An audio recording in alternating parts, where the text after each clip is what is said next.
ఇప్పుడు గత ప్రభుత్వ హయాంలో మంత్రిగా ఉన్న విడుదల రజని క్రషర్ స్టోన్ యాజమాన్యం దగ్గర బెదిరించి 2.5 కోట్లు తీసుకున్నారని చెప్పేసి వార్తలు వస్తున్నాయి. ఏసీబీ కూడా దీని మీద ఎఫ్ఐఆర్ కూడా దాఖలు చేసిన పరిస్థితి. ఏం చెప్తారండి దీని మీద?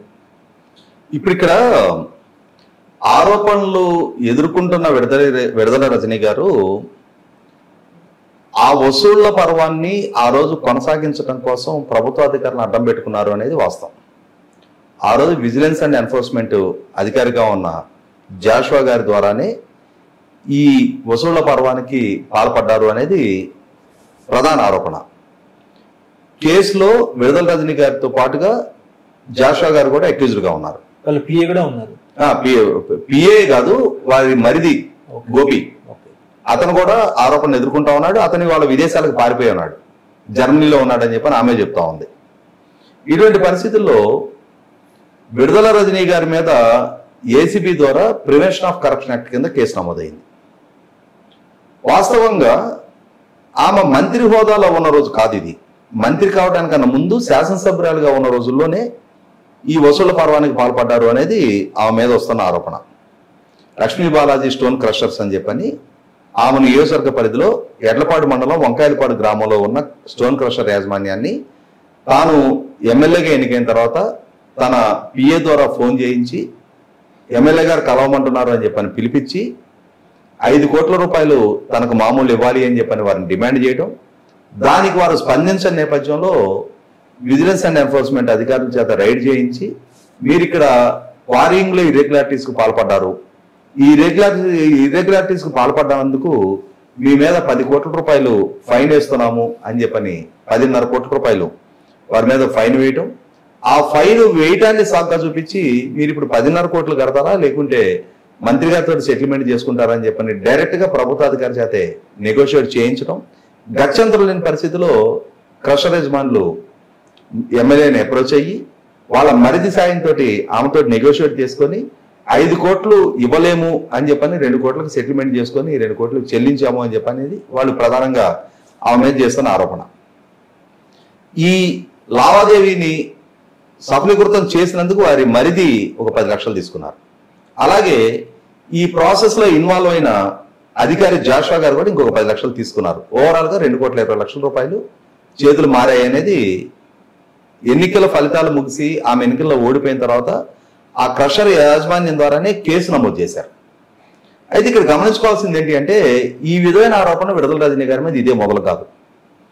ఆమె తాను శాసనసభ్యులుగా ఉండగానే జగనన్న కాలనీల పేరిట ఆ రోజుల్లో జగన్మోహన్ రెడ్డి గారు సెంటు స్థలాలు పంపిణీ చేశారు. ఆ పంపిణీ చేసిన సందర్భంగా చెల్లూరుపేట నియోజకవర్గానికి సంబంధించిన పసుమరు గ్రామంలో రైతుల భూములు ఈ కాలనీ ఏర్పాటు కోసం సేకరించారు.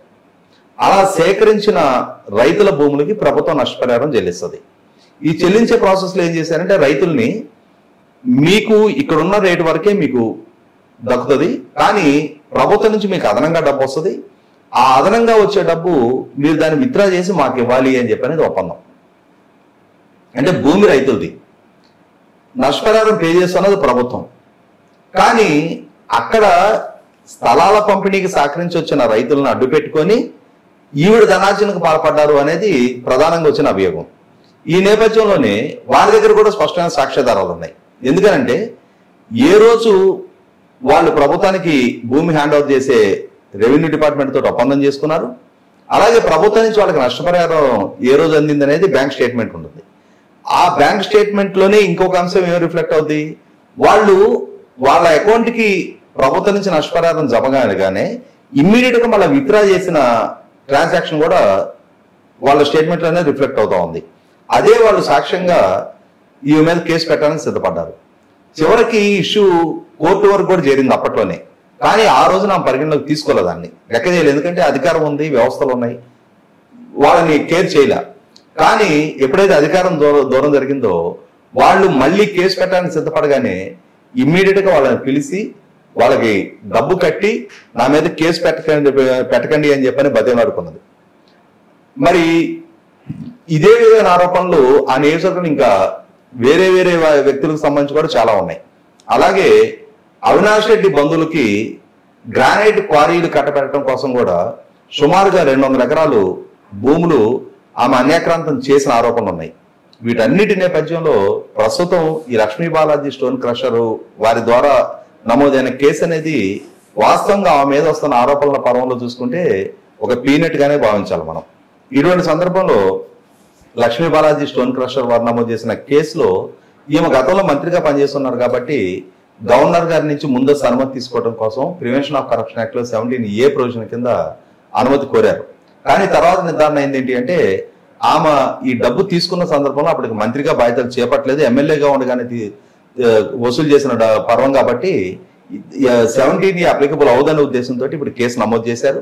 అలాగే ఆ కేసులో ఇన్వాల్వ్ అయిన జాషువా గారు, ఆ జాషువా గారి మీద విచారణ జరగడానికి కేసు నమోదు చేయడానికి కూడా చీఫ్ సెక్రటరీ గారి దగ్గర నుంచి అనుమతి తీసుకున్నారు. ఇప్పుడు ఈ విచారణ జరుపుతా ఉన్న ఏసీబీ అధికారులకి జాషువా గారే ఈ కార్యక్రమానికి అంటే ఈ వసూళ్ల పర్వానికి మొత్తం మార్గనిర్దేశనం చేసింది, వాళ్ళ మీద క్రషర్ యాజమాన్యం మీద రాతపూర్వకంగా కంప్లైంట్ ఇచ్చింది, తనని వాళ్ళ మీదకి ఉసిగొల్పింది, వాళ్ళతోటి నెగోషియేట్ చేయించిందంతా కూడా విడుదల రజనీ గారే అని చెప్పని జాషువా గారు స్వయంగా వాళ్ళ విచారణ అధికారులకు స్టేట్మెంట్ ఇచ్చున్నారు.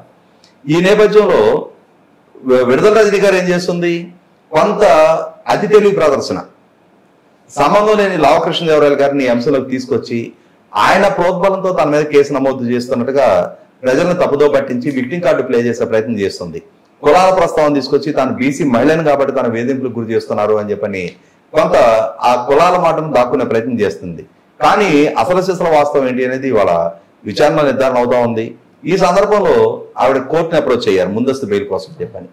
నాకు తెలిసి ముందస్తు బెయిల్ ఆమెకు ఇవ్వడానికి ఆస్కారం లేదు. ఎందుకంటే అదే ఏసీబీ కోర్టు అదే జడ్జి గారు గతంలో చంద్రబాబు నాయుడు గారి మీద కేసులు నమోదైన సందర్భంగా ముందస్తు బెయిల్ కాదు, యాక్చువల్ గా 17A అప్లై చేయనందుకు రిమాండ్ రిపోర్ట్ రిజెక్ట్ చేయాల్సిన అవసరం ఉన్నా కూడా దాన్ని పరిగణలోకి తీసుకోకుండా చంద్రబాబు నాయుడు గారిని ఆ రోజు రిమాండ్కి పంపించారు. తర్వాత బెయిల్ పిటిషన్ కూడా రిజెక్ట్ చేశారు.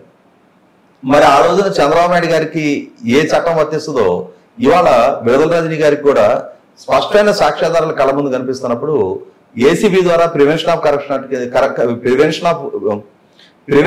కరప్షన్ యాక్ట్ కింద కేసు నమోదు చేయబడ్డప్పుడు ఇప్పుడు విడుదల రజనీ గారికి కూడా బెయిల్ ఇవ్వడానికి ఆస్కారం లేదని అనుకుంటున్నాను నేను. ఇప్పుడు ఈ రోజు విచారణ బుధవారానికి వాయిదా పడింది.